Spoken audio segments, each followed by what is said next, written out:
Hello বন্ধুরা, শিপুজ কিচেনে তোমাদের প্রত্যেককে স্বাগত। আজকে আমি আরেকটা নতুন রেসিপি নিয়ে এসেছি, জিভে জল আনার মতো রেসিপি। দেখো, তার জন্য আমি চিংড়ি মাছটা কেটে নিচ্ছি। তোমাদের দাদাভাই আর চিংড়ি মাছ, আর এটা কী মাছ আমি জানি না, কিনে নিয়ে এসছে ভাজা খাওয়ার জন্য। আমি এবার চিংড়ি মাছটা কেটে নেব, কেটে ভালোভাবে পরিষ্কার করে নেব। দেখো মাছগুলো কত সুন্দর দেখতে। এবার আমি মাছগুলো কেটে নেব। দেখো আমি মাছটা কীভাবে পরিষ্কার করছি। মাছের মাথায় কিন্তু অনেকটা নোংরা থাকে। দেখো এরকম মাছের ছোচালো অংশটা দিয়ে আমি ওটা বের করে নিলাম। এবার মাছটা ভালোভাবে কেটে মাছের যেই পিঠে যেই আরেকটা থাকে সেটা বের করে নেব। দেখো খুব সহজে এটা বেরিয়ে যায়। দেখো কতটা নোংরা মাছটা। এভাবে সবকটা মাছ আমি পরিষ্কার করে নেব।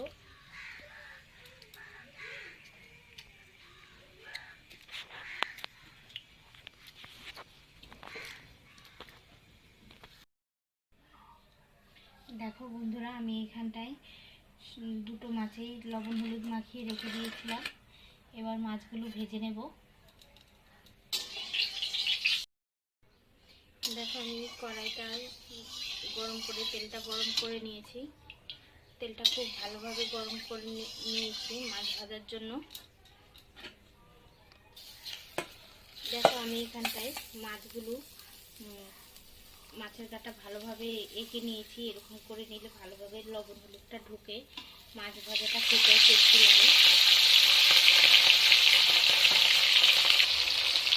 এবার আমি মাছটা ভালোভাবে কড়া করে ভেজে নেব।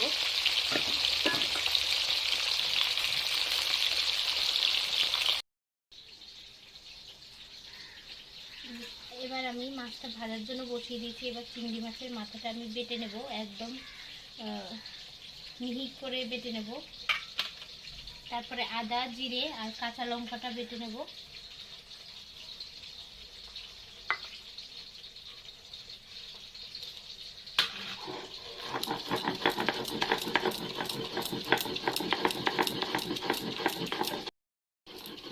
আমি শিলনোড়ায় মশলাগুলো সব বেটে নেব। তোমরা চাইলে মিক্সিতেও করে নিতে পারো। শিলনোড়াতে খুব ভালো হয় বাটা, ওর জন্য আমি শিলনোড়াতেই করে নিচ্ছি। সব মশলা করে নেব একবারে। মাছ ভাজা কমপ্লিট হয়ে গেছে। এবার আমি হলুদ লবণ মাখানো চিংড়ি মাছটা ভালো করে লালচে করে ভেজে নেব। আমি ওই মাছ ভাজার সময় একটু বেশি করে তেল দিয়ে দিয়েছি। একবারে সব মাছ ভেজে নেব।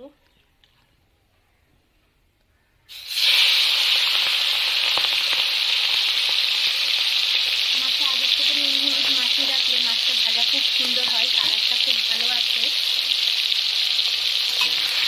এবার আমি মাছটা ভালোভাবে লাল লাল করে ভেজে নেব। দেখো মাছটা ভালোভাবে লাল লাল করে ভাজা হয়ে গেছে। এবার আমি মাছটা তুলে নেব।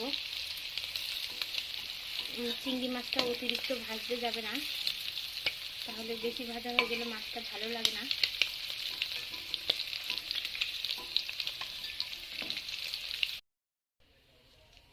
এবার মাছ ভাজার তেলে আমি একটু লবণ ছিটিয়ে দেব আর একটু হলুদ। এবার আমি হলুদটা ভালোভাবে তেলের সাথে মিক্সড করে নেব। দেখো কালারটা কত সুন্দর এসেছে। এবার আমি এখানে যে রেসিপিটা করব সেজন্য ভেন্ডির প্রয়োজন হবে। এর জন্য আমি ভেন্ডিটা দেখো এরকম সাইজের ভেন্ডি নিয়েছি, সবকটা কেটে নিয়েছি এরকম করে দু মাথায়। এবার ভেন্ডিটা আমি ভালো করে ভেজে নেব।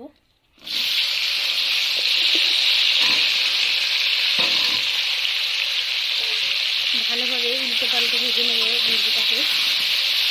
ভেন্ডিটা আবার বেশি ভাজা যাবে না, মানে আধা সিদ্ধ হবে এখানটায়, সেরকমভাবে ভেজে নেব আমি ভেন্ডিটাকে।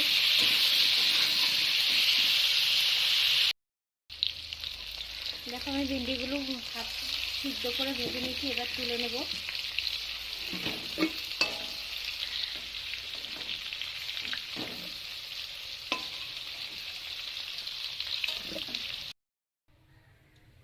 আমি এবার ফোড়নের জন্য একটা শুকনো লঙ্কা আর দুটো তেজপাতা ভালোভাবে ভেজে নেব।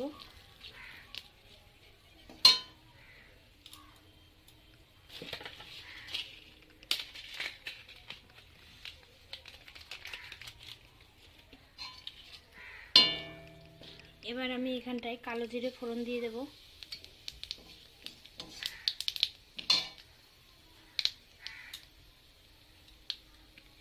এখানটায় যেই চিংড়ি মাছের মাথাটা বেটে নিয়েছিলাম সেটার সাথে আদা, জিরে আর কাঁচা লঙ্কা বাটাটা একসাথেই রেখে দিয়েছিলাম। এবার এটা আমি মশলা ভালোভাবে কষিয়ে নেব।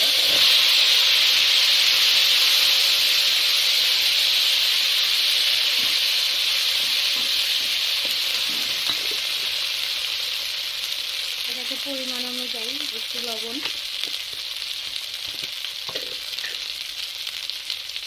একটু হলুদ গুঁড়ো এবার দিয়ে ভালোভাবে মিশিয়ে কষিয়ে নেব।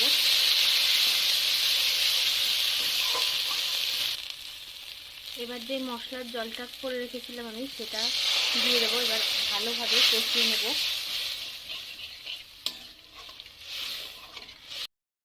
মশলাটা ভালোভাবে কষে এসছে। এবার আমি কেটে রাখা টমেটোগুলো দিয়ে দেবো। তোমরা চাইলে এখানে শুকনো লঙ্কাও ব্যবহার করতে পারো, কিন্তু শুকনো লঙ্কাটা দিলে খেতে অতটা ভালো লাগে না। এখানটায় কাঁচা পাকা লঙ্কা নিয়েছি আমি। এবার টমেটোটা দিয়েও ভালোভাবে কষিয়ে নেব। দেখো টমেটোর সাথে মশলাটা ভালোভাবে কষানো হয়ে গেছে। এবার আমি এখানটায় সাদা সর্ষে, পোস্ত আর একটু মগজদানা বেটে দিয়েছিলাম। তোমরা চাইলে এটাতে কাজুও অ্যাড করতে পারো।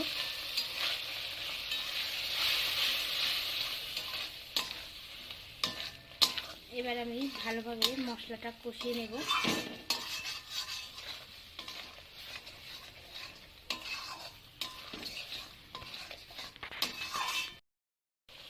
দেখো মশলাটা কষে এসছে, তেল ছেড়ে দিয়েছে। এবার আমি ভেজে রাখা চিংড়ি মাছগুলো দিয়ে দেবো। দেখো কতটা সুন্দর কালার এসছে চিংড়ি মাছের। এবার চিংড়ি মাছটা ভালোভাবে মিশিয়ে নেব।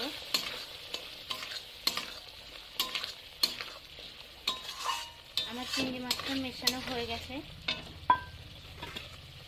এবার ভেজে রাখা ভেন্ডিগুলো দিয়ে দেব।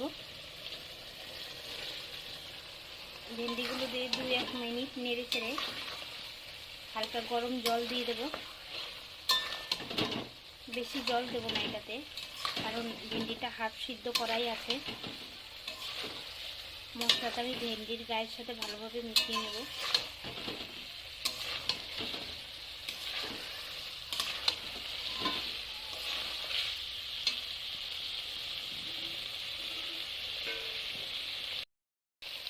আমি ভেন্ডিটার সাথেও মশলাটা ভালোভাবে কষিয়ে নিয়েছি। এবার আমি হালকা কুমকুম গরম জল এটাতে দিয়ে দেব।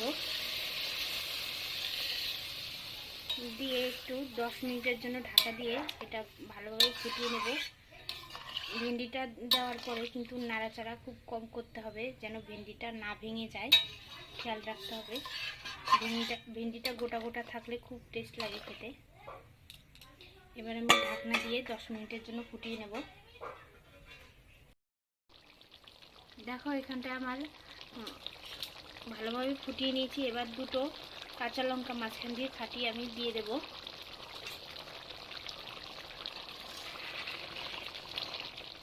দেখো আমার এই রেসিপিটা তৈরি হয়ে গেছে। এবার এটা আমি নামিয়ে নেব।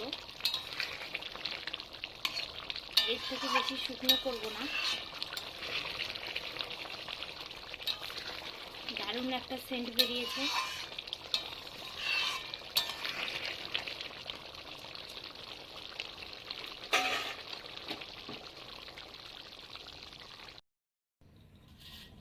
দেখো আমার তৈরি হয়ে গেছে ভেন্ডির রোস্ট।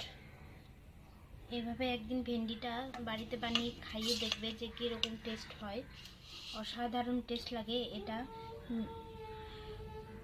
ফ্রায়েড রাইস কিংবা পোলাও কিংবা সাদা ভাতের সাথে অসাধারণ টেস্ট লাগে। যারা ভেন্ডি খেতে চায় না তাদেরকে ওইভাবে রান্না করে দিলে তারা তোমাকে চেটে পুটে খেয়ে নেবে ভাতগুলো, বলবে যে উফ কি রান্না করেছো, অসাধারণ টেস্ট। দেখো কালারটা কত সুন্দর। আমার চ্যানেলটাকে লাইক শেয়ার কমেন্ট করো। তোমাদের অসংখ্য অসংখ্য ধন্যবাদ।